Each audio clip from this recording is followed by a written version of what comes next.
Assalamualaikum warahmatullahi wabarakatuh. Ananda semuanya, terima kasih telah menjawab salam Bapak. Bagaimana kabar Ananda semuanya? Sehat? Alhamdulillah, mudah-mudahan Ananda semuanya dalam keadaan sehat walafiat. Baiklah, pertemuan kita kali ini masuk pada bab 8, meneladani iman kepada Rasul Allah yang submaterinya pengertian iman dan sifat-sifat para Rasul Allah. Baiklah Ananda semuanya, sebelum kita mulai, marilah kita berdoa bersama. Berdoa mulai. Selesai. Baiklah Ananda semuanya, apa itu iman? Siapa itu Rasul? Barangkali Ananda semuanya sudah mengetahui. Iman artinya percaya. Rasul artinya manusia pilihan Allah. Jadi pengertian iman kepada Rasul itu secara bahasa tasdiqul bil qalbi, ditasdikkan di dalam hati, dikeyakini, dipercayai bahwa Rasul itu ada. Namun Ananda juga harus mengetahui bahwa iman itu dibagi 3. Yang pertama, iman di dalam hati. Artinya kita yakin bahwa Rasul itu ada. Kita percaya bahwa Allah itu benar-benar mengutus seorang Rasulnya. Yang kedua, iman dengan lisan.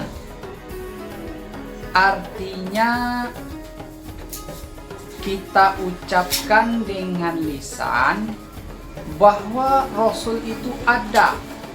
Contohnya kita mengucapkan 2 kalimat syahadat. Asyhadu an la ilaha illallah wa asyhadu anna Muhammadar Rasulullah. Aku bersaksi bahwa tiada Tuhan selain Allah, dan aku bersaksi bahwa Muhammad itu utusan Allah. Yang ketiga, iman dengan anggota badan. Artinya sudah kita tasdikkan di dalam hati, sudah kita ucapkan dengan lisan, kemudian kita buktikan dengan perbuatan. Apa salah satu perbuatannya kita beriman itu? Melaksanakan sholat 5 waktu sehari semalam, sholat subuh, sholat zuhur, sholat asar, sholat maghrib, dan sholat isya. Yang lain, membaca ayat-ayat suci Al-Quran. Yang lain, mengamalkan sunnah-sunnah Rasulullah dan berpuasa pada bulan Ramadan. Kita lanjut. Dalil nakli beriman kepada Rasul Allah sebagaimana yang Allah cantumkan di dalam Al-Quran, surat Ali Imran ayat 164, yang berbunyi A'udzu billahi minasyaitonir rajim. Bismillahirrahmanirrahim. Laqad manallahu 'alal mu'minina idh ba'atsa fihim rasulan min anfusihim yaznu 'alaihim ayati wa yuzakkihim wa yu'allimuhumul kitaba wal hikmah wa in kanu min qablu lafi dhalalim mubin.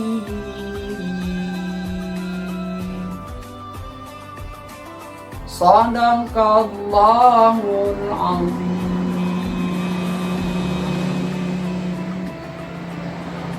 Yang artinya, sesungguhnya Allah telah memberi karunia kepada orang-orang yang beriman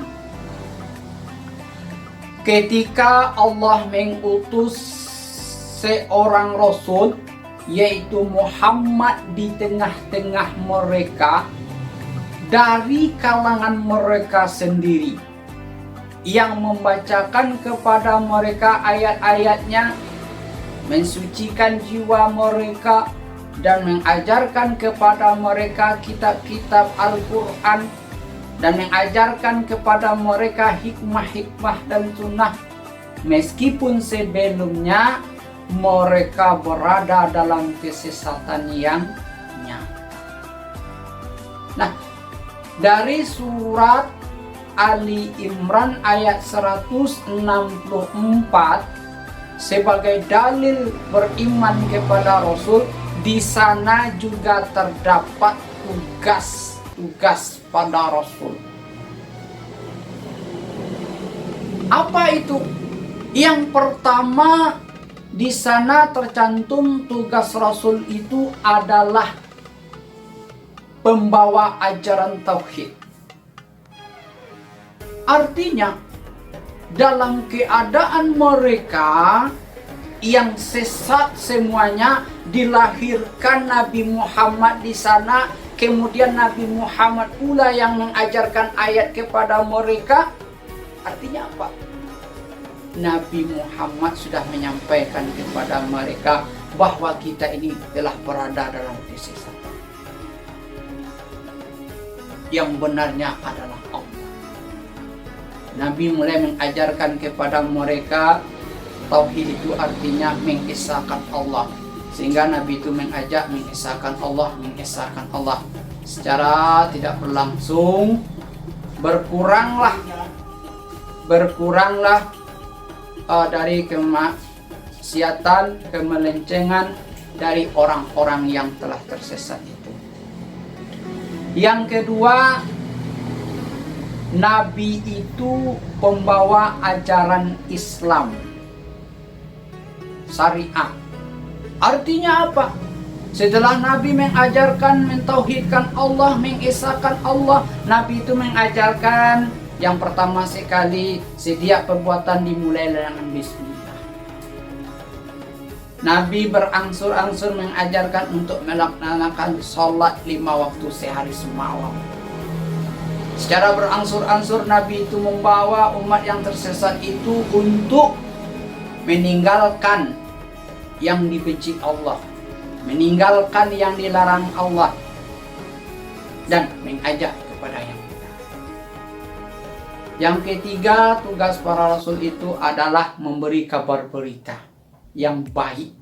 Apa kabar berita yang baik?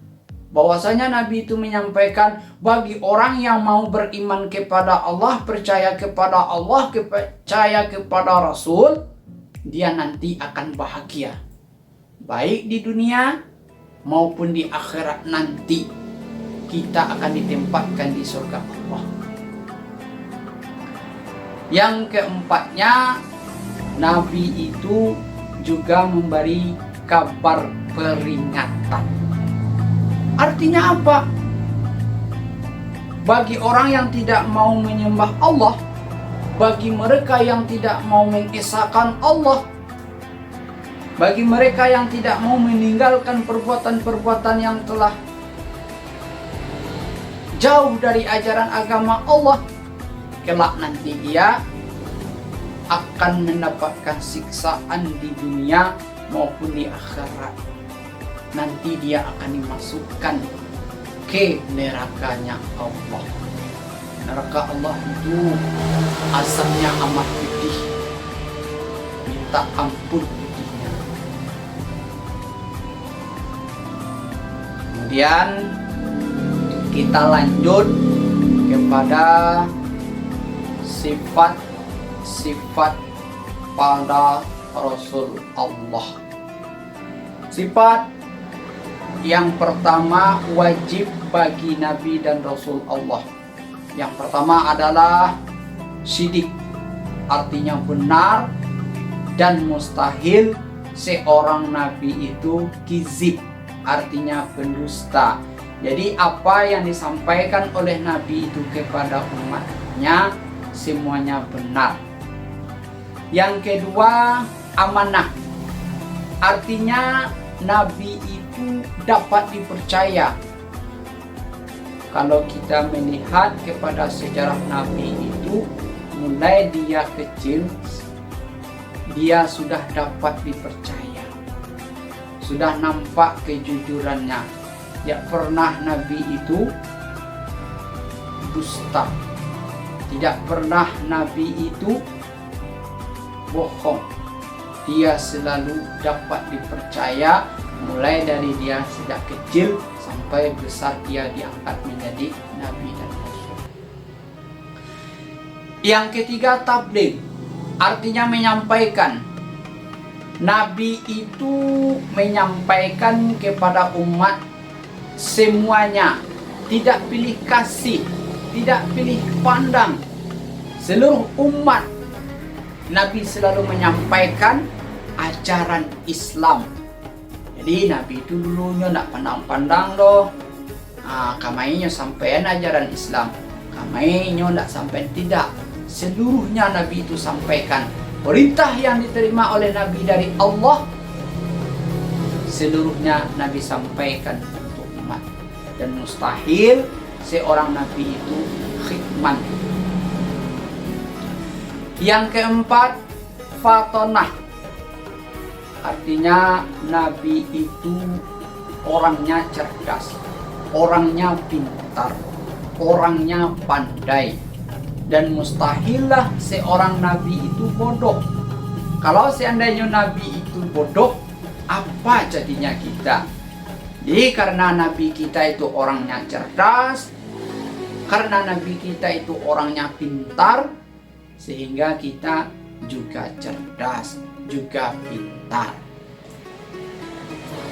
Kemudian sifat yang jaiz. Adapun sifat yang jaiz bagi Nabi dan Rasul itu adalah aradul basariyah. Artinya Nabi itu juga sama seperti kita. Nabi itu juga makan, Nabi itu juga minum, Nabi itu juga istirahat, punya keluarga dan segala macamnya, sama seperti kita. Jadi untuk itulah pertemuan kita kali ini. Terima kasih Ananda semuanya telah mendengarkan materi kita pada hari ini. Mudah-mudahan bermanfaat bagi kita semuanya. Marilah kita tutup dengan baca hamdalah. Akhir kalam, assalamualaikum warahmatullahi wabarakatuh. Terima kasih Ananda semuanya.